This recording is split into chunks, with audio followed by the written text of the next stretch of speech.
तो hello guys, मैं हूं राज और आप लोग देख रहे हैं राज द स्टोरी। तो आज का वीडियो शुरू करने से पहले मैं आप लोगों को बता दूं, अगर आप लोग चैनल पर नए आए हो तो प्लीज़ चैनल को लाइक सब्सक्राइब एंड कमेंट जरूर कर देना। तो शुरू करते हैं आज का स्टोरी। तब तक के लिए बाय बाय। CH-113 एक और अंडरवियर का डॉन। बहुत खूब, बहुत खूब, तुमने एकदम सही कहा। महाभारत काल के सारे आर्टिफैक्ट्स मिलते तो हैं, लेकिन उन्हें पहचानना और उनकी जानकारी को डिकोड करना मुश्किल है। इसीलिए हम यही मानते आए हैं कि सरस्वती सभ्यता से पहले कोई सभ्यता इस देश में नहीं थी। लेकिन एक इतिहास का प्रोफेसर होने के नाते मैं ये बता दूं कि कुछ सालों पहले हमें एक और सभ्यता के बारे में पता चला है। इसे लोग मेहरौली सभ्यता भी कहते हैं। ये द्वारिका के समुद्र के नीचे मौजूद अवशेषों के काल से मिलती है। ऐसे कहते हुए एक मध्यम आयु का आदमी क्लास में चलकर आया और पोडियम पर शौर्य के बगल में खड़ा हो गया। ये प्राचीन इतिहास के प्रोफेसर राजेंद्र कोल्हे थे। इन्हें प्राचीन इतिहास में डॉक्टरेट प्राप्त थी। विश्व के जाने माने इतिहासकारों में इनका नाम गिना जाता था। शौर्य ने उन्हें देखकर उन्हें झुककर पैर छूकर प्रणाम किया। शौर्य उसके बाद अपनी बेंच पर बैठ गया। राजेंद्र सर ने फिर लेक्चर को कंटिन्यू करते हुए आगे पढ़ाना शुरू किया। क्लास के सभी बच्चों के दिमाग में अभी भी शौर्य की बातें घूम रही थीं। शौर्य ने उन्हें इस विषय के बारे में फिर एक बार नए सिरे से सोचने के लिए मजबूर किया था। लेक्चर खत्म होने के बाद प्रोफेसर ने शौर्य को बुलाया और फिर इतिहास के बारे में उन्होंने एक दूसरे के साथ अपने विचार शेयर किए। प्रोफेसर से बात करने के बाद शौर्य अपने अगली क्लास के लिए निकल गया। लंच ब्रेक में जब शौर्य कैंटीन पहुंचा तो उसने देखा कि जिया और प्रिया उसका वहीं पर इंतजार कर रही थी। तीनों ने मिलकर अपना लंच ऑर्डर किया और पेट भरकर खाने के बाद वहां से बाहर आने लगे। तभी कैंटीन के सामने लगभग 5 काली एसयूवी गाड़ियां आकर रुकी। उन गाड़ियों से कई सारे काले सूट पहने लोग नीचे उतरे। उनके हाथों में ऑटोमेटिक मशीन गन थी। वे सब लोग एक डिसिप्लिन तरीके से आसपास का जायजा ले रहे थे। फिर उनमें से एक ने अपने कान पर लगे वायरलेस डिवाइस पर कुछ कहा। तभी वहां पर एक ब्लैक रंग की रोल्स रॉयस कार आकर रुकी। उस गाड़ी से एक बेहद खूबसूरत लड़की अपने ग्रे कलर के ऑफिस सूट में निकली। उस लड़की ने पेंसिल स्कर्ट पहनी थी और उसके पैरों में पायल की जगह हाई हील्स की सैंडल्स थी। उसके अंडे जैसे आकार के गोरे चेहरे पर एक फैंट लाल रंग का सनग्लास था। वह लड़की किसी मॉडल की तरह कैटवॉक करते हुए कैंटीन के अंदर आए और शौर्य के सामने वाले कुर्सी पर आकर बैठ गई। उसने फिर शौर्य को बड़े ध्यान से देखा और घमंड के साथ बोली, मेरा नाम सुप्रिया गायकवाड़ है और मैं तुम्हें बस 1 मिनट देती हूँ मेरे पैरों में गिरकर माफी मांगने के लिए। उसकी बातों से उसकी अकड़ साफ दिखाई दे रही थी। शौर्य ने भी उसे उसी तरह देखा और बोला, मान न मान मैं तेरा मेहमान। अरे आंटी, वैसे मैंने तुम्हारा क्या बिगाड़ा है जो मैं तुमसे माफी मांगू। खुद के लिए आंटी शब्द सुनकर उस लड़की को गुस्सा आया, पर उसने खुद पर कंट्रोल करते हुए कहा, तुम्हें माफी मांगनी होगी क्योंकि मैं चाहती हूँ। और एक बात और, अगर तुमने मुझे फिर से आंटी कहा तो मैं तुम्हारी जुबान काट लूंगी। उसकी धमकी को अनदेखा करके शौर्य ने बेफिक्र से कहा, अरे आंटी, अगर आप मुझे कारण नहीं बताएंगी तो मैं भी तुमसे माफी नहीं मांग पाऊंगा। वो क्या है न, मेरे सामने मेरा बाप भी गिड़गिड़ाए तो भी मैं माफी मांगता नहीं, अगर मुझे उसका कारण पता ना हो तो आप जरा कारण बताने का कष्ट करेगी। ये सुनकर वह लड़की और भी ज्यादा चिढ़ गई। उसने एक इशारा किया और एक आदमी ने शौर्य के ऊपर गन तान दी। ये देखकर शौर्य बोला, आंटी, आपको पता है कि किसी के ऊपर आप गुण तानने का ऑर्डर दे रहे हो तो आप भी मरने के लिए तैयार हो। इतना कहते हुए शौर्य ने अपना हाथ आगे किया तो सभी ने देखा उसके हाथ में गन थी और कोई कुछ समझ पाता तब तक शौर्य ने अपनी गोली चला दी थी। उसकी गोली उस गार्ड के भेजे को चीरकर निकल गई थी और उसकी लाश इस वक्त उस लड़की और शौर्य के बीच में गिरी थी। शौर्य के बगल में जिया और प्रिया आराम से बैठकर अपने हाथ में कोल्ड ड्रिंक लेकर उसका मजा ले रहे थे। उस गार्ड को खत्म करने के बाद शौर्य ने अपनी गन टेबल पर बड़े आराम से रख दी और उस लड़की को देखकर बोला, क्या आप कारण बताएंगी। शौर्य का सवाल उस लड़की के कानों में गया ही नहीं था। वह तो इस वक्त सिर्फ शौर्य को देख रही थी और उसके आंखों में देखकर सोच रही थी, क्या ये इतना खतरनाक है कि इसने बिना सोचे एक आदमी को मार दिया, वो भी पलक झपकते। हे भगवान, मैं कहां फंस गई। तभी शौर्य ने फिर अपनी गन उठाए और दरवाजे पर खड़े एक और गार्ड की खोपड़ी खोल दी। इस बार सभी बाकी गार्ड्स के हाथ पैर ठंडे पड़ गए। लेकिन शौर्य वहां कहां रुकने वाला था। उसने अपने बंदूक से बाकी बचे गार्ड्स पर निशाना साधा और उनके संभलने से पहले उन्हें भी जान से मार दिया। उसके बाद शौर्य ने उस लड़की को देखा और बोला, तुम्हारे पास सिर्फ 10 सेकंड्स हैं मेरे पैरों पर गिरकर मुझसे माफी मांगने के लिए, उसके बाद तुम्हारी भी लाश उन लोगों की तरह पड़ी होगी। शौर्य की आवाज किसी बिजली की तरह उस लड़की के कान में गूंज गई। वह तुरंत होश में आए और लड़खड़ाते हुए शौर्य के पैरों में गिर गई। आई एम एक्सट्रीमली सॉरी, मुझे आपके बारे में कुछ पता नहीं था। मैं यहाँ पर सिर्फ आपको डरने के लिए आई थी। मैं जॉनी भाई की बेटी हूँ, तुमने सुबह हमारे लड़कों को मारा तो मैं यहाँ चली आई। ये सुनकर शौर्य हंसते हुए बोला, अरे उस प्लम्बर की तो बेटी भी है, कोई बात नहीं। तो तू उसकी बेटी है जो मुझे यहाँ सिर्फ धमकाने आई थी, मगर तुझे ये अंदाजा नहीं था कि तू अपने आदमियों को जान से खो देगी। अच्छी बात है, एक काम कर, तेरे बाप को फोन कर और उसे बोल शौर्य ने उसे कॉलेज में बुलाया है। अगले 10 मिनट में अगर वो यहाँ नहीं आया तो मैं तुम्हारी खोपड़ी भी खोल दूंगा। इतना कहकर शौर्य ने अपनी कोल्ड ड्रिंक उठाई और इसे पीने लगा। इधर उस लड़की ने हड़बड़ी से अपना फोन निकाला और अपने बाप को फोन किया। डैडी आप कहाँ हैं? मुझे मुंबई यूनिवर्सिटी के कैंटीन में यहाँ पर एक लड़के ने गन पॉइंट पर लेकर रखा है। उसने कहा है कि अगर आप अगले 10 मिनट में यहाँ नहीं आए तो वो मुझे जान से मार देगा। ये सुनकर दूसरी तरफ से एक गुस्से भरी आवाज आई, कौन है वो जिसने तुम पर गन तानने की कोशिश की है? उसे मालूम नहीं कि मैं कौन हूँ? मैं अभी वहां पर पहुंचता हूँ। डैडी उसका नाम उसने शौर्य बताया है, आप जल्दी आइए डैडी वरना वो मुझे मार देगा। इतना कहकर उस लड़की ने फोन काट दिया। तभी शौर्य ने सिस्टम से कहकर जॉनी की सारी इंफॉर्मेशन निकाली। जॉनी एक मुंबई के अंडरवर्ल्ड का जाना माना नाम था। उसकी धौंस पूरे देश में थी। उसके कई सारे काले धंधे थे। उसमें जिस धंधे ने शौर्य का ध्यान खींचा वह था ह्यूमन ट्रैफिकिंग। शौर्य ने जब ये देखा तो उसने ठान लिया कि आज जॉनी तो जिंदा वापस नहीं जाएगा। तभी शौर्य ने चीफ को फोन लगाया और बोला, दादाजी आज मुंबई का अंडरवर्ल्ड डॉन जॉनी तो गया, उसकी सारी इंफॉर्मेशन मैं आपको भेज रहा हूँ।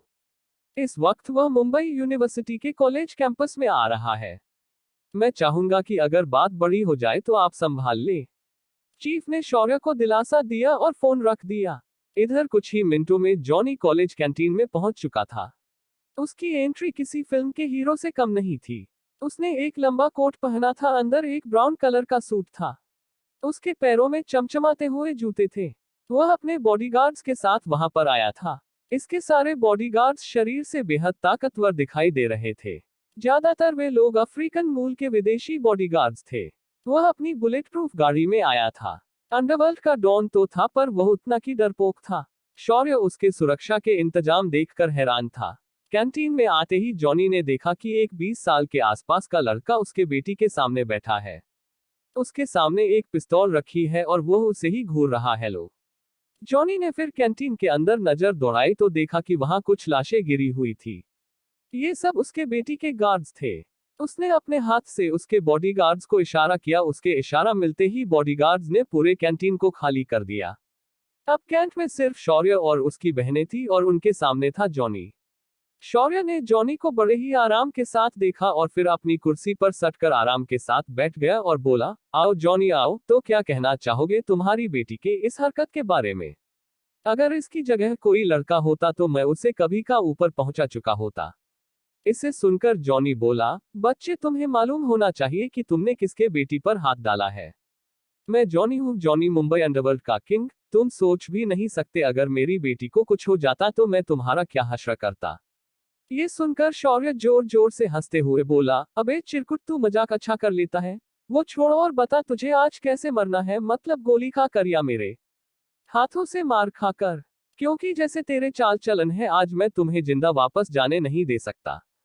शौर्य की बात सुनकर जॉनी भी उसकी बात पर हंस पड़ा और बोला, तुम जोक अच्छा मारते हो, अपन को टच करने के लिए तुम्हें मेरे बॉडीगार्ड के साथ निपटना पड़ेगा।